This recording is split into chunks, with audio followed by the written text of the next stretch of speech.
Folks, welcome to the next in the series of the Sydney Institute virtual talks, which we're doing during the current pandemic. And today we have Imre Salusinszky, who's well known to many of our friends at the Sydney Institute, and he makes a welcome reappearance here. Some years since he was here, but he has been here previously, and I'm sure he'll be here again. But for tonight, we're talking about reflections on the Hilton bombing. But I'll introduce Imre as following. Born in Budapest in 1955, he and his family fled as refugees following the 1956 uprising in Hungary. He was educated at the University of Melbourne and Oxford, and between 1994 and 2002 he had a weekly column that appeared in daily newspapers across Australia. Imre Salusinszky has also served on the Australia Council between 2006 and 2009. He then spent 7 years reporting on New South Wales politics, and between 2013 and 2017 he was a senior advisor to the former Liberal Party Premier of New South Wales, Mike Baird. Now, Imre's previous publications include, as editor, the Oxford Book of Australian Essays, but he's here following the recent publication of The Hilton Bombing, Ivan Pederick and the Ananda Marga, which is recently released by MUP.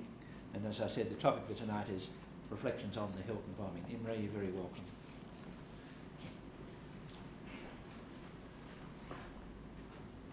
Well, thanks very much, Jared.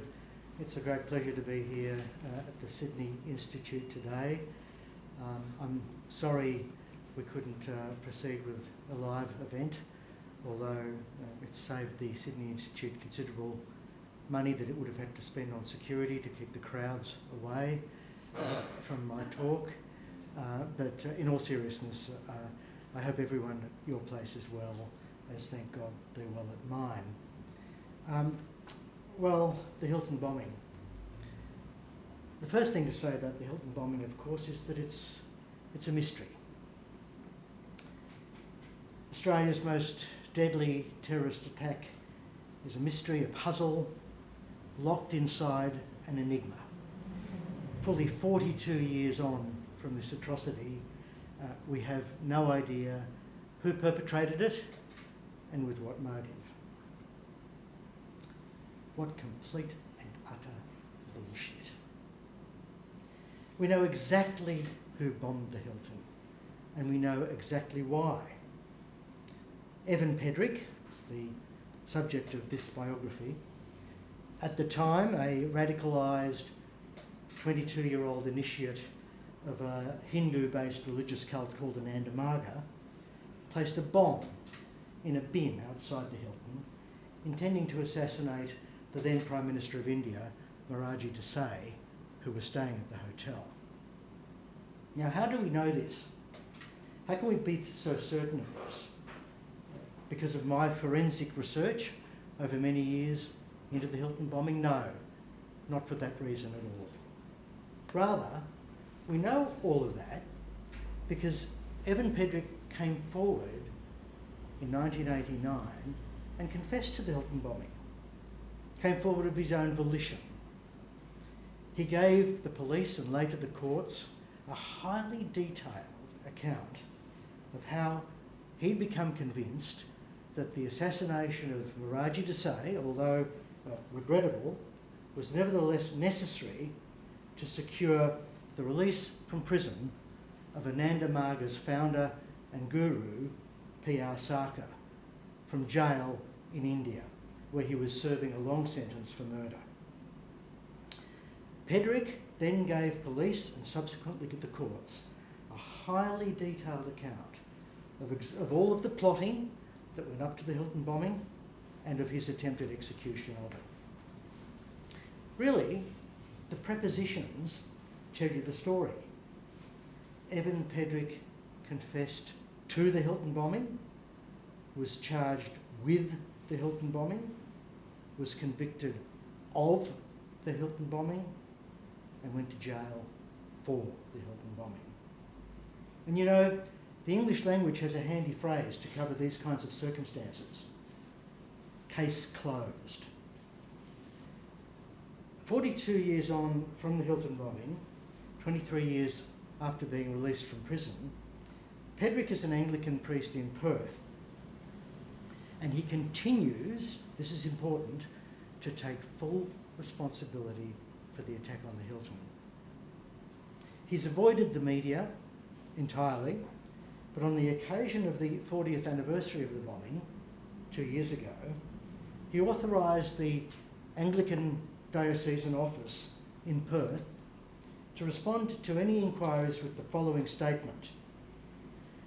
Quote, "At this time I have no comment to make other than to say how deeply sorry I am for my actions in 1978 as a member of Ananda Marga, and that I stand by the truthfulness of the evidence I gave in 1989. Well, so the mystery of the Hilton bombing, to paraphrase Philip Adams on the cover of my book, the mystery is how anybody ever got away with calling it a mystery in the first place. The conspiracy theories that have come along over the years to take Ananda Marga out of the picture and place Australian state and federal authorities and agencies such as ASIO and the New South Wales Special Branch Police in the frame for the bombing, they're not the central focus of my book. It's an authorised biography of Pederick, but they are certainly addressed in the book and dismissed. They received a very similar treatment 4 years ago in a book by Rachel Landers called Who Bombed the Hilton? The answer to Philip Adams's question, how can this be called a mystery, is, I think, a mixture of naivety and of cynicism. In other words, some people promote these ridiculous theories actually believing they're true. Others are simply seeking to deflect attention away from the Ananda Marga and quite possibly from themselves. The Hilton bombing happened at 12:42 in the morning on Monday, the 13th of February 1978. For what it's worth, I was a young cadet journalist at the Age newspaper in Melbourne at the time, and in a very tiny way had some part in the newspaper's coverage of this enormous news story. To some extent, it stuck in my mind as a result of that, and in all the ensuing years, I was never properly able to let it go. As I say, it happened between midnight and 1 a.m. on the 13th of February 1978, as a team of garbage collectors from the city of Sydney emptied a bin from the front of the Hilton into their truck. A massive bomb that was inside the bin, made of gelignite, exploded as it struck the hard inside surface of their compactor. 2 council workers, Alec Carter and Bill Favell, were literally blown to pieces. Paul Burmistrew, a young police constable who was guarding the hotel, was grievously injured and died 9 days later. 9 other people were injured in the bombing. We need to be cautious about using cultural cliches. Nevertheless, I think there's some truth in saying that the bombing changed Australia forever. To some extent, it even was the day that Australia grew up. Certainly the day that Australia was dragged into the age of terrorism. Just to give you an indication of how naive we were about terrorism in 1978, the police had not even bothered to check the rubbish bins outside the hotel, where Desai, the Indian PM, and a dozen other regional leaders were staying for the inaugural Commonwealth Heads of Government, inaugural Commonwealth Heads of Regional Government meeting, or CHOGRM. This fact of the bins not being checked has of course contributed to the theories of official involvement in the Hilton bombing. But the head of security for CHOGRM, Superintendent Reg Douglas, took full responsibility for this oversight just a day after the bombing. "I did not think it necessary," he said, "especially as squads of police were stationed near the bin all day. Australia in 1978. Within 24 hours, the Fraser government had called out the army to protect the Chogram leaders as they made their way from Sydney to Bowral for a retreat. And that was the first time during peacetime that soldiers with rifles had ever patrolled Australian streets. We see in recent days discussion about whether we might be about to see this occur again. Instead of travelling to Bowral by train as planned, the leaders were ferried down by helicopter. Nevertheless, the journalists covering Chogram were not told of that switch. They were taken to Central Station by bus as if they were going to board the train, and a charade took place where a red carpet was rolled out. Food and drink for the bigwigs was carried up onto the train. And for added plausibility, soldiers with guns were stationed along the railway track and the overpasses out of Sydney. It was a ruse, and all of this folderol evoked a rather dry comment from the Sydney Morning Herald. Quote, Operation Ghost Train was carried out with a sophistication that contrasted sharply with the position on Sunday when a bomber was able to plant an explosive in a street rubbish bin under the eyes of police guarding the conference venue, unquote. So wrote the editorialist. As a result of the Hilton bombing, the government commissioned a report from the head of Scotland Yard, Sir Robert Mark, which led to the establishment of the Australian Federal Police in 1979, another result of the Hilton bombing. 2 years later, in 1981, I returned to Australia from a 3-year stint overseas, and I was astounded at the CCTV cameras on virtually every street corner in Melbourne. They were there to guard the foreign leaders who'd recently visited Melbourne for a Commonwealth Heads of Government meeting, CHOGM. The leaders had gone, but the cameras stayed. This too was a legacy of the Hilton. And there was a further immediate reaction from the authorities to the bombing. They focused all of their attention on the Ananda Marga religious cult, focused their attention on establishing a case that it had been responsible, unsuccessfully at that time. But this single-minded focus on Ananda Marga has also provided fodder for the conspiracists. Endless suggestions have been made that the cops were intent on a frame-up of Ananda Marga. Why were the police so focused on an innocuous religious sect? Why were they ignoring other leads? Well, let me suggest that for the police not to have focused on Ananda Marga would have been far more negligent even than their failure to check those rubbish bins. Ananda Marga, you see, had been perpetrating violent attacks on Indian official targets for the 6 or 7 years leading up to the Hilton bombing. This is all on the public record. There were incidents in the UK, Denmark, the US, and elsewhere, and they included bomb attacks. Several Margis, as they called themselves, had burned themselves to death in protest at their guru Sarkar's imprisonment. One of them, indeed, was a young Australian woman, Lynette Phillips, who set fire to herself on the doorstep of the United Nations headquarters in Geneva, just 4 months prior to the Hilton bombing. At the beginning of 1977, the British Home Secretary had denied entry to Britain to 2 Margis who were seeking asylum there. There is a violent wing to this organisation, he said.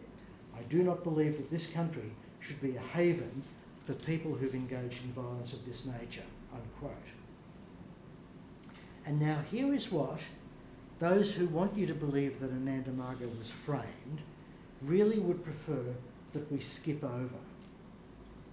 There were a number of serious incidents right here in Australia in the second half of 1977. In August, there was an assault on the Sydney offices of Air India, in which animal blood was splattered over terrified employees. The following month, the military attaché at the Indian embassy in Canberra, Colonel Iqbal Singh, was stabbed in the chest as he slept in bed next to his wife. He and his wife were kidnapped, though they managed to escape. This was front page news in the Sydney Morning Herald at the time. Just as the Air India incident I mentioned was also prominently reported in the newspapers. The police charged members of Ananda Marga with both of these attacks, and Colonel Singh's attacker was sent to jail for 3 years. Now, until 1971, Ananda Marga had been a harmless Hindu sect practicing yoga and meditation. How it suddenly became quite a violent group, culminating in the Hilton attack, is a phenomenon that's quite well understood by students of so-called new religious movements. It's been established that with such a group, any attempt to restrict the freedom of the guru can cause sudden radicalisation and a turn to violence. And this is exactly what occurred when Sarkar was arrested for murdering a number of his own previous senior monks. Once Sarkar was released from jail, only months after the Hilton bombing, Ananda Marga reverted to its earlier harmless incarnation, which it retains to this day, even though the group is somewhat vestigial. Sarkar died in 1990, and even now, Ananda Marga runs a couple of primary schools in New South Wales and Queensland. The events that followed Sarkar's arrest are why, at the end of 1977, the Australian government banned the entry of Ananda Marga Acharyas, monks, who were not Australian citizens, into Australia. It's also why the Ananda Marga biannual retreat that was held at Galston in outer northwest Sydney, just 3 weeks before the bombing, was under close surveillance by New South Wales police and security agencies. And this is the retreat where Evan Pederick later told the New South Wales Supreme Court that he'd been conscripted to plant the bomb outside the Hilton. I've described Ananda Marga as a fairly standard sub-Hindu sect, of which there are many, many, but it certainly had a few special features. Firstly, Sarkar's status within Ananda Marga was quite special and verged on the godlike. Margis believed that Sarkar possessed a range of special powers, including being able to speak every language in the world and also being able to intervene directly in incidents and events far, far away from where he was. They called Sarkar Sri Sri Anandamurti, embodiment of bliss. Ananda Marga means path of bliss. The second unusual feature of Ananda Marga is that it had an elaborate theory of social revolution, according to which the day was fast approaching when Sarkar and his disciples would stand at the head of a single world government. Because this so-called progressive utilisation theory, or PROUT, contains some mumbo-jumbo about redistribution of wealth and each according to his need, Ananda Marga was able to forge alliances with left-wing groups on Australian university campuses in the 1970s. These alliances were to come in handy when Ananda Marga became the focus of intense police interest following the Hilton bombing, and again a few months later, when 3 members of the group were charged and convicted, though subsequently pardoned, of plotting to murder an Australian neo-Nazi leader called Robert Cameron. This was the so-called Yaguna conspiracy, based on the suburb where the three Margies mistakenly believed Cameron was living and where they were headed when they were arrested. The trials of these three Margies were accompanied by a noisy protest movement, and that noise was amplified a few years later in 1989 and 1990 when one of them, a man called Tim Anderson, was charged with plotting the Hilton attack along with Pederick. Anderson was convicted in 1990 but then acquitted on appeal the following year. Leaving aside the rights or wrongs of the legal processes, and I say in my book that I believe the acquittal of Anderson was justified due to the failures of the Director of Public Prosecutions in the conduct of his trial, leaving aside all of that, the mindset of the protest movements that grew up around the Hilton trials were an example of reverse engineering or post hoc reasoning. If Ananda Marga was an ally of the left, so it went, then almost by definition its members could not have plotted murder either on George Street or at Laguna. The only point I'd make about this is the left-wing associations of Ananda Marga were quite illusory, both internally in terms of the strict lines of authority it maintained and the strict control that it maintained over its members, and externally in this ridiculous notion it had of achieving world domination. Ananda Marga was perhaps closer to a fascist organisation than to any socialist model. This then was the organisation of which Evan Pederick, then a naive and idealistic 21-year-old, became an acolyte in Hobart in December of 1976. Evan had grown up in Western Australia, the son of a minister in the Methodist Church. His childhood was entirely normal, and he'd been a gifted student of mathematics at the University of Western Australia, who, like many of the young people of that period, including me, became gradually disillusioned with the values of his parents and the broader society which those values appeared to represent. Also, like many young people of the time, including me, his response to this sense of disillusion was rather vague and unfocused, until that moment when, unlike me, he stumbled into the maw of a cult that just at that moment happened to be turning violent. If you read the book, you'll find a detailed description of Evan's initiation into Ananda Marga. To progress to a full-time position as an organiser with the group, just 6 months after first encountering it in Hobart, Evan attended a 12-week training program at Lewisham, here in Sydney. During this program, the young people involved, about a dozen of them as I say, were forbidden to leave the house without permission. They were subjected to physical and mental duress.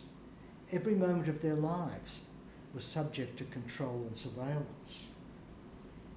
As I explain in the book, this aligns very closely with well-established brainwashing techniques. Those techniques stress the need to isolate the target from their customary contacts and associations. They involve moving the subject very, very gradually along the steps towards a new understanding so that they won't realise how far they've moved from the understandings that they used to have. Rigid control is necessary in order to create a sense of powerlessness in the subject. All of this was applied to Evan in Lewisham. He emerged from this as a fully committed Margie. And in 1989, he explained to the Supreme Court how he went straight from this retreat at Galston in January of '78 to a flea pit near Central Station. Disguised as a vagrant in a tatty brown suit, he spent his days casing out the Hilton, gathering and assembling the elements of his bomb and seeking to establish the details of Desai's arrival in Sydney on Sunday the 12th of February. He told the police and the courts of how he attempted to detonate his bomb using a remote control device, as he saw or thought he saw Desailly arriving at the hotel that Sunday afternoon. When nothing happened, when he pressed the button, he concluded with an enormous sense of relief that Sarkar had intervened from his jail cell in India and prevented this unnecessary carnage.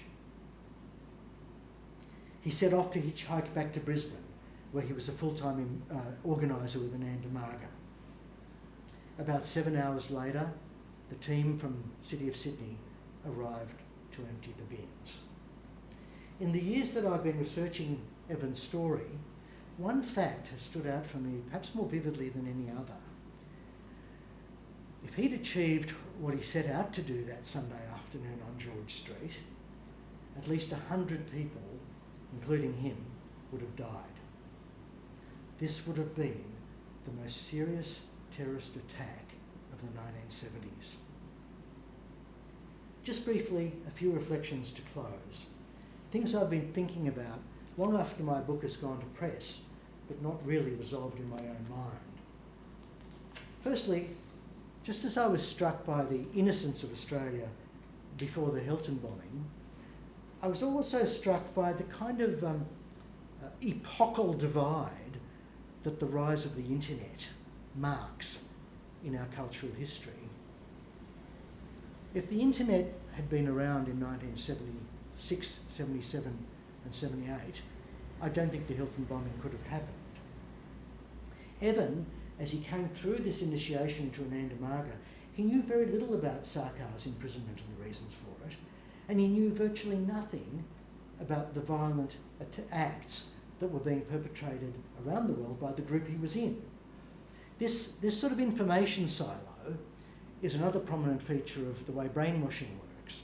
Today, of course, he would have known exactly what was going on in real time, courtesy of the internet. Moreover, his loving family, instead of just sitting there in Perth wondering what kind of organisation has Evan got himself caught up in, would have been Googling up all that information on the internet, and I'm sure would have staged an intervention. Second reflection, back to the conspiracy theories. I've been struck how in the responses to this book by reviewers and interviewers, no one has really challenged the truth of Evan's story or of my telling of it. And really, why would you? Evan is a respected and fully rehabilitated member of his community. Why on earth would he continue now to take full responsibility for a murderous act he had nothing to do with? Gerard Henderson pointed out in the newspaper 25 years ago that if official agencies really did plot and execute the Hilton bombing, there must have been many plotters involved in this scheme. And he wondered, how on earth could it have been kept so quiet? Nobody felt any remorse? Nobody had one too many down the pub and blurted it all out? This is even truer now than when Gerard Henderson observed it. To state the matter bluntly, more than 40 years after the Hilton bombing, not a single shred of positive evidence has emerged to support any of the conspiracy theories. Can lay all that nonsense to rest, maybe not now, but eventually, I'll be well satisfied. The Hilton bombing was the most significant public event in Australia in the 1970s, apart from the constitutional crisis of 75. The community has a right to understand what happened. More important even is that these conspiracy theories mock the dead, the survivors and their families. They have suffered enough. Finally, I would say that in some sense, the years I've spent thinking about and researching the Hilton bombing have really challenged my perspective on human nature. For 3 of his 64 years, as a result of a systematic thought reform process, Evan Pederick was an entirely unrecognisable human being. He was a good and gentle person until he fell into the clutches of a cult, and he became a good and gentle person again. The depths of his remorse and contrition, his attempt at reparation and rehabilitation are, to my mind, the core of this book. I don't mind saying that I'm honoured to call him my friend. Nevertheless, this story presents us with a puzzle about human nature and how we operate that I can't say I've successfully resolved. And I look forward to discussing these things with Jared now. Imre, many thanks. We're just going to go and have our discussion. Before we do, I should say, again, the Hilton Bombing, Evan Pederick and the Ananda Marga was just out recently. We're going to be selling copies online, and there'll be signed copies by Imre, so let's now go to our discussion. Imre, thanks for that. That was great. Thank you. It's a very well-written book. It's a very highly researched book. Tell us first a bit about Evan Pederick, and then I'm going to ask you a bit about yourself. Yeah.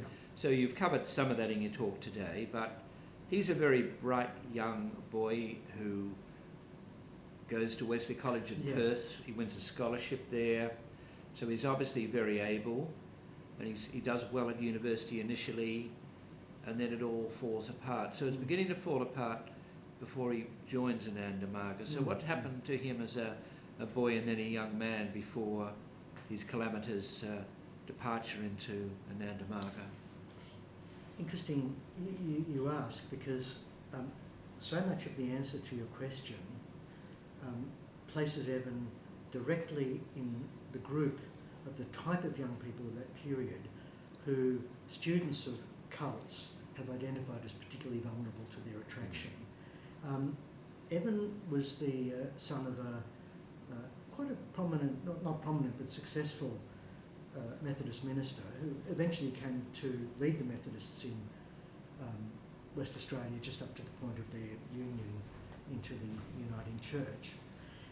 He experienced his childhood as a rather remote father who provided care, but not much in the way of physical demonstrations of love or affection, and as I say, felt very distanced from his parents. He then came to feel distance from the religious tradition into which they introduced him. He came to feel, and this was something in the air of the water in the 1970s, that it was too dry. It was not ecstatic. It did not engage the entire individual. It was intellectual rather than emotional. And so as he became more and more disillusioned, he also came to feel that he was just going through the motions of doing what his parents expected of him. And then suddenly, only 6 months from the point of completing his degree, threw it all up and left on the hippie trail, as we call it at the time. That hippie trail took him to Hobart, where he first encountered Ananda Marga.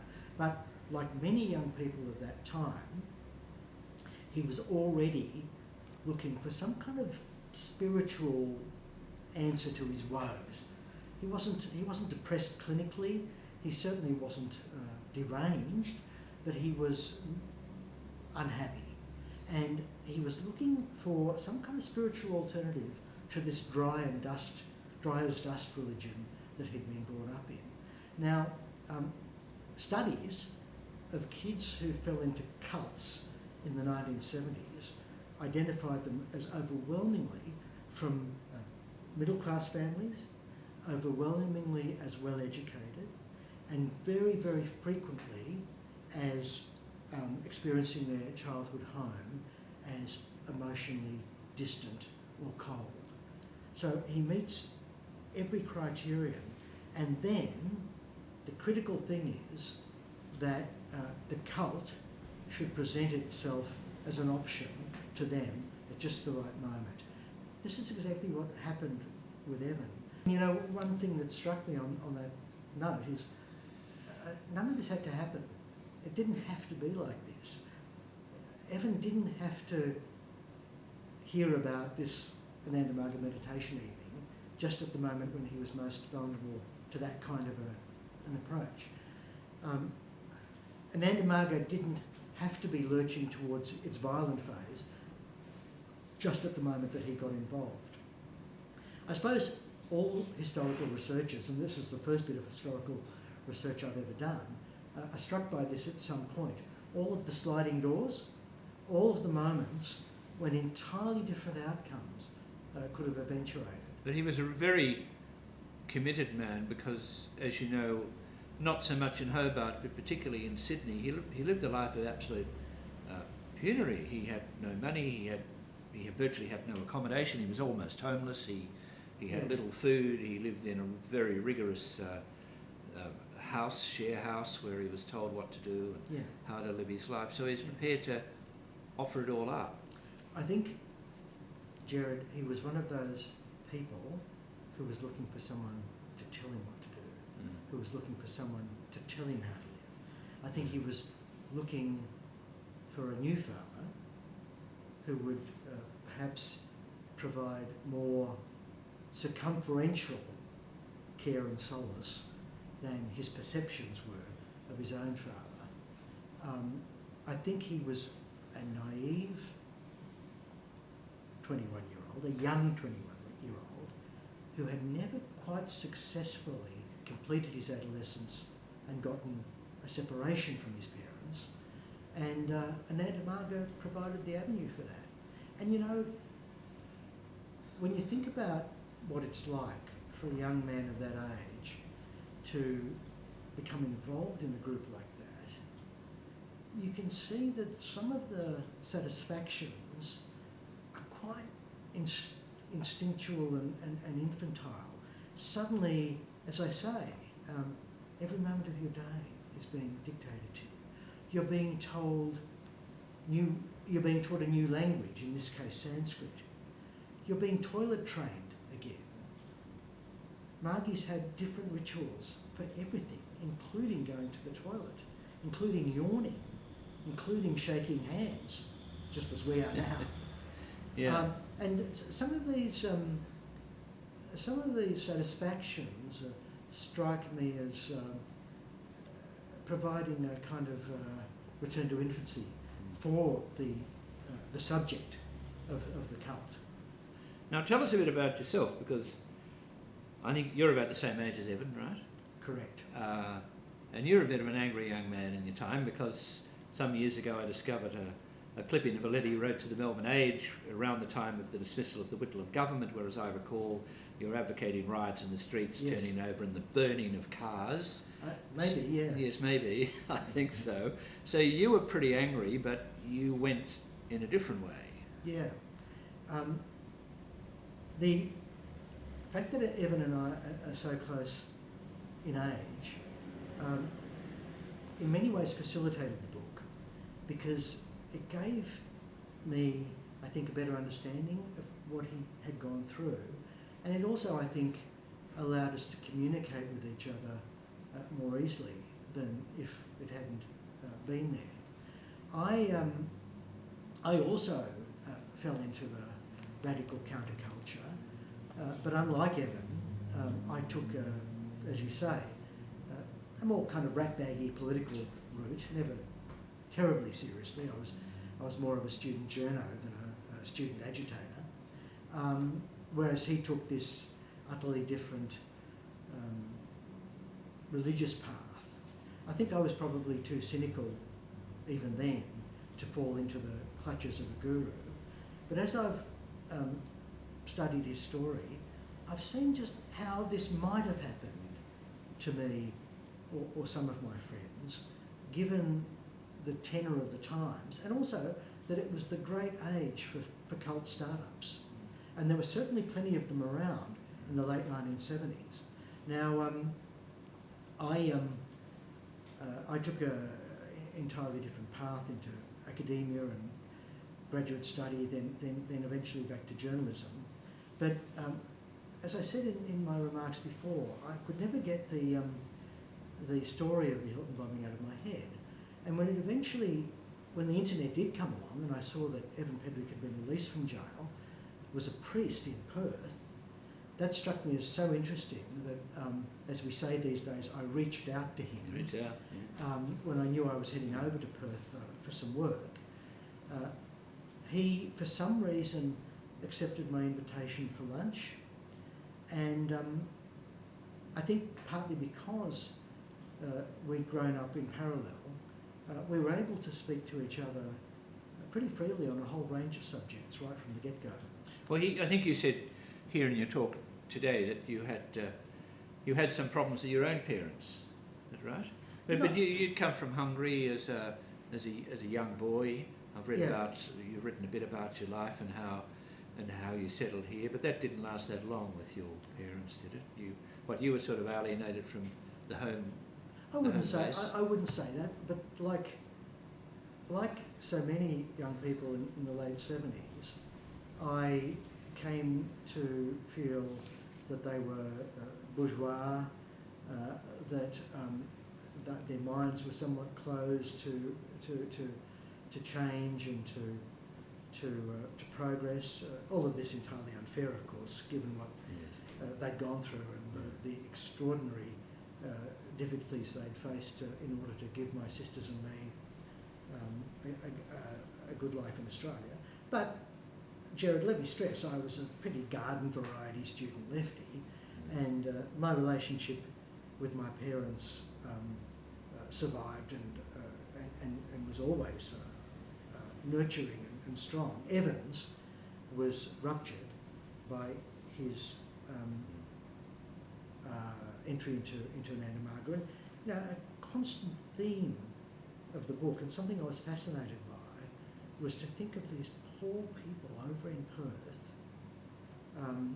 not knowing exactly what was going on, and then cataclysmically in 1989 learning that this horrific event of a decade earlier had involved their son. And they responded to that with exemplary parental love and care. Never abandoned Evan, far from it, welcomed him back into the family fold when he was released from jail. And, you know, even in a bad story, a terrible story like this, there is some good. Eventually had a very strong relationship and still has a very strong relationship with his father. Well, let's go back to the Hilton bombing in 1978. I was in Sydney on that night. I was working for Kevin Newman, who was a junior minister in the Fraser government. And as you know, the senior figures in the government were here for the meeting. Yeah. And Kevin Newman, on the Monday morning, we woke up to hear about this, and Kevin Newman got called into a cabinet meeting that was being held, partly because he was a minister in Sydney, partly because he had a background in the army as a lieutenant colonel. And as I recall, now it's over 40 years ago, but Kevin Newman went into this meeting and came back and spoke to myself and Tony Ashford, who were the senior figures in the office, and said, look, the PM doesn't really know what he's doing. No one knows what they're doing. We've put the army out and no one understands that the army's not really equipped to handle this kind of intervention in civil society. It's, as you know, it's trained to fight wars.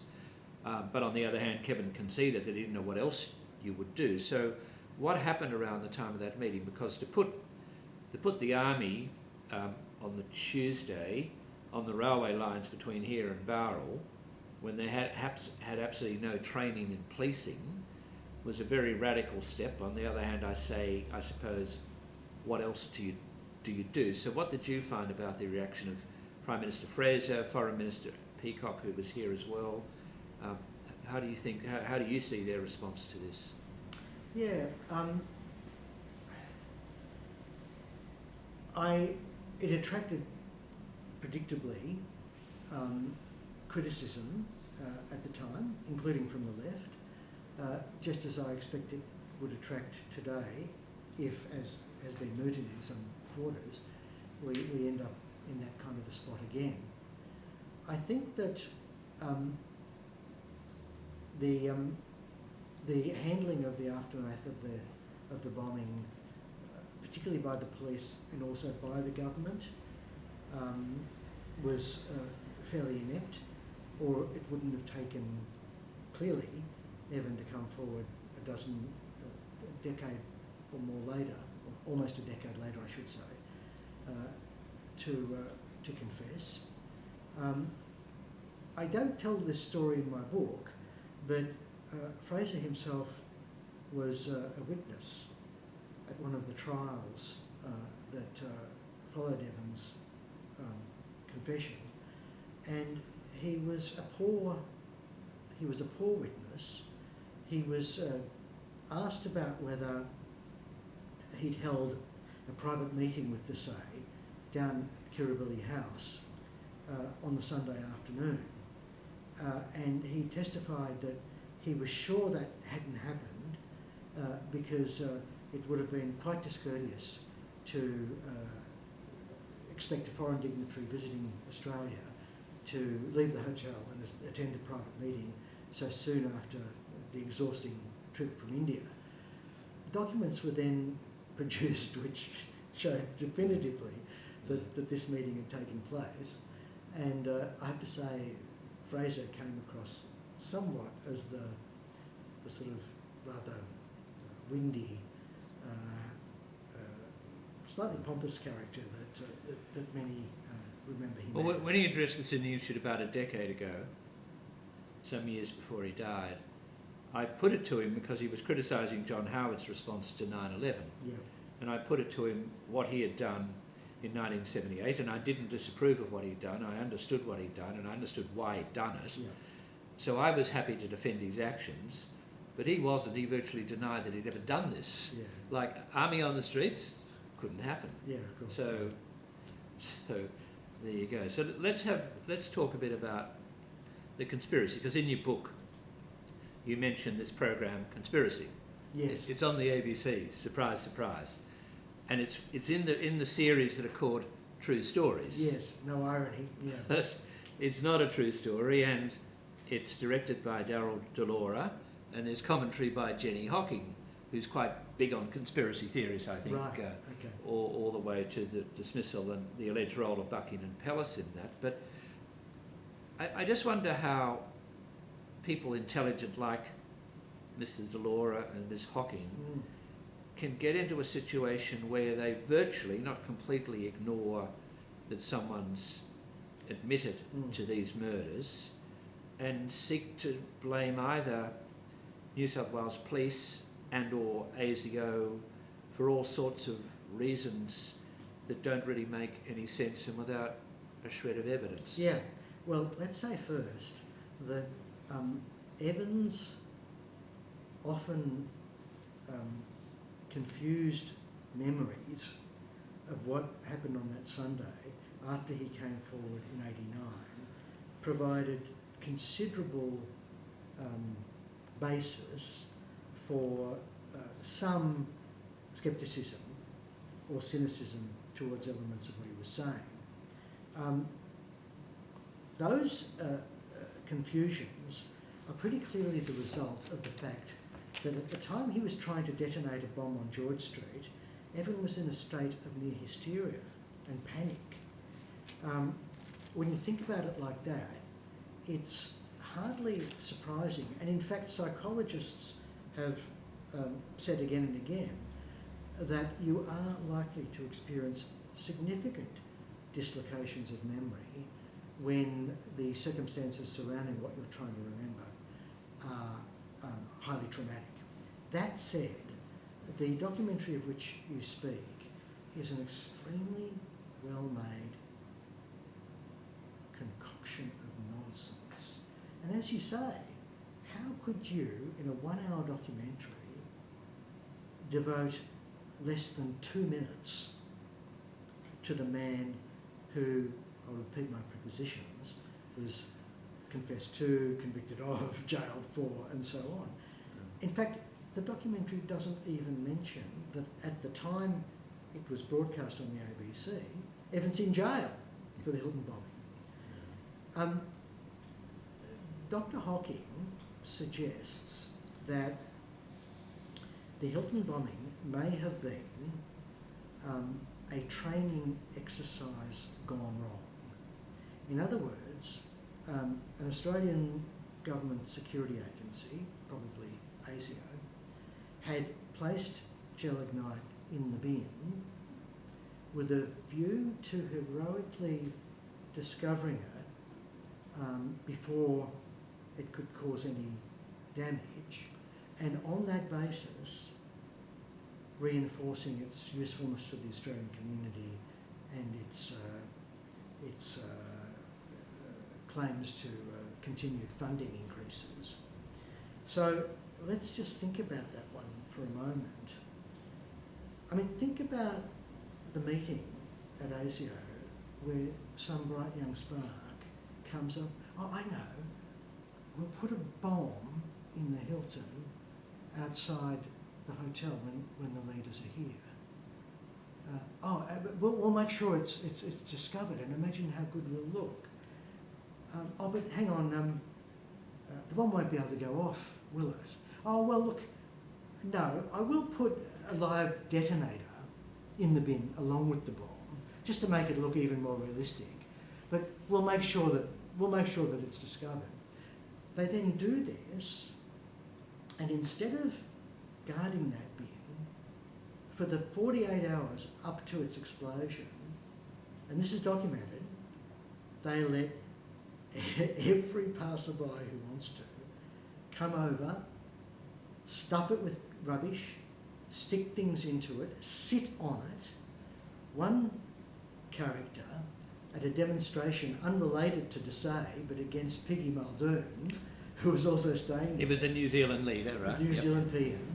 One demonstrator comes up and sticks the flagpole of a banner he's holding deep into the bin like this. The banner says, "Politicians are the pus of a suppurating society." That's what the banner reads. And these geniuses at ASIO, they let all of this happen. And then, God help me, what else did they let happen? They let the garbage collectors come and throw their bomb into the back of their compactor. And finally on this notion, Jared, let's say it doesn't go wrong. Let's say the training exercise succeeds. Do you reckon the government would have been very pleased with ASIO for conducting an exercise with a live bomb while a dozen foreign leaders were staying at Hilton? I mean, I've somewhat confused two ideas there. Ms Hocking suggests it was just a training exercise, in which case, imagine what the government would have said afterwards. Other voices on that program say that it was designed not as a training exercise, but by ASIO to be heroically rescued and then make them look great. Both ideas are inherently outlandish. But they prevail. We had a discussion with Rachel Landers here, and some of the conspirators managed to get into the... Yeah. And it was bizarre. I mean, it was New South Wales Police, it was ASIO, it was virtually everyone except Evan Pederick, who I don't think on the night was even mentioned. Might have been briefly mentioned. Now, as you know, Rachel Landers dismissed all the conspiracy theories, but she couldn't convince any of these people. I mean, they believed what they wanted to believe. Some of them were highly intelligent, some of them were very well qualified. These were people who were sort of serious contributors. But I guess people believe what they want to believe, and what you've demonstrated in your book, that often with these matters there's a very simple explanation. I've had some people of similar view turn up to a couple of the things I've done. It is very difficult to explain.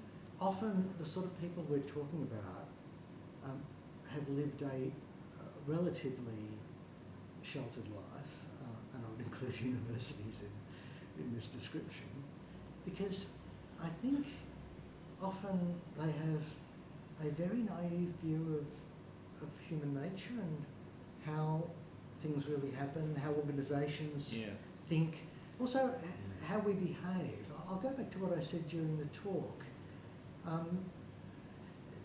To believe these theories is to commit to a view of some people as almost machine-like in their evil and in their ability never to be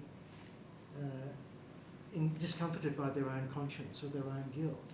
It's almost as though there's some people out there who are not really human like us, but just, for whatever reason, evil robots. And by the way, it's exactly the same reasoning that is required of you to be a so-called truther and believe that Bush and Cheney and however many hundred helpers they needed, placed explosives inside the structure of the World Trade Center. Exactly. It's similarly an extraordinarily naive and wrong-headed view of what people are like, and what people are like includes, carelessly blurting out things that they shouldn't, and it includes, as Evan's story vividly demonstrates, the activity of conscience. Well, in conclusion, Imre, thanks for that today. Thanks for you for putting this book together, and for Evan Pederick, who's a confessed murderer, but who has acknowledged his crimes, sought forgiveness, done repentance, and is now a practicing Anglican minister. And I think it's important that we put this together because, as you said at the start, we have to remember the victims here, 3 dead and others injured, and we have to remember that. And the best way to remember that is to tell the truth. And the best effort at telling the truth is your biography, as it turns out, of the man who did it. So many thanks, and I hope the book goes well. Thank you very much, Jared, and thanks for having me.